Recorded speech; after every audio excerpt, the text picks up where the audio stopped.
Hey guys, Jason here. So here's something that honestly bothers me more than the idea of lost civilizations. What if the knowledge itself wasn't actually lost?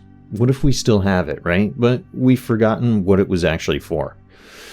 I mean, really think about it for a second, right? A teacher appears, maybe it's a real person, maybe it's a group of survivors, maybe it's something even stranger. Honestly, I don't know.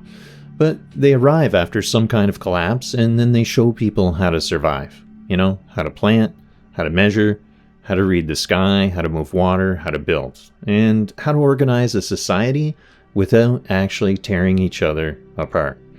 Now, at first, the knowledge is alive because it has to be. I mean, you don't perform a farming ritual because it looks beautiful.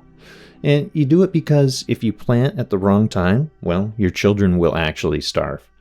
You don't track the stars because they're pretty and twinkly things. You track them because the sky is your actual clock, right? Your calendar, your map, and even a warning system, if you will. And then time passes, right? The people who receive the knowledge, well, obviously they die. And their children, well, they remember parts of it. And their grandchildren, well, they kind of remember the stories. And if a few generations go by, the method, well, it becomes a tradition, and then tradition becomes a ritual, and then the ritual becomes sacred, right? And once something becomes sacred, people become afraid to touch it. And, you know, that's where this kind of gets weird. The original teacher may have said, you know, do this because it works. But then 500 years later, a priest says, do this because the gods commanded it.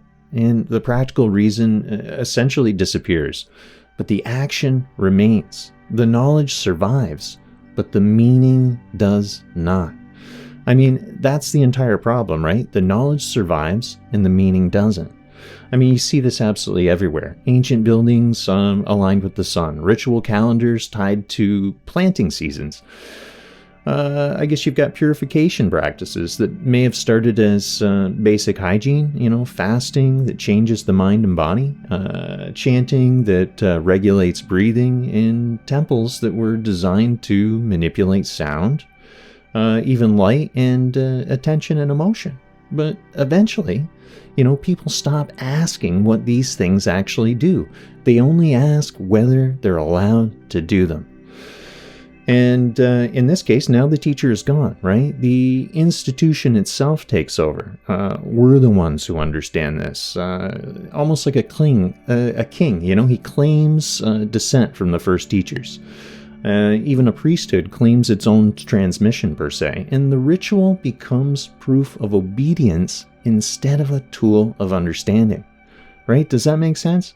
You know, a gift becomes a gate, per se, and that itself is how wisdom gets trapped inside religion, politics, and power itself.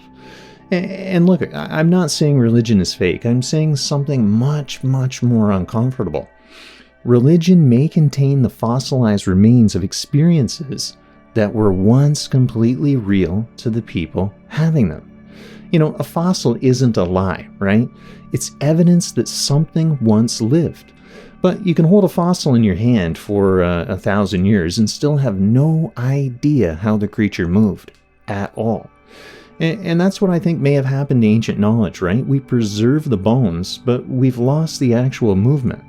You know, we keep the symbols, but we lost the actual experience. Now, we kept names of the gods, but we forgot what the gods were actually teaching.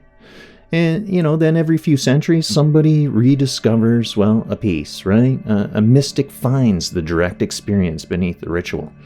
Or, let's say an astronomer discovers that an ancient alignment actually works. Or a herbalist remembers that a sacred plant was also medicine.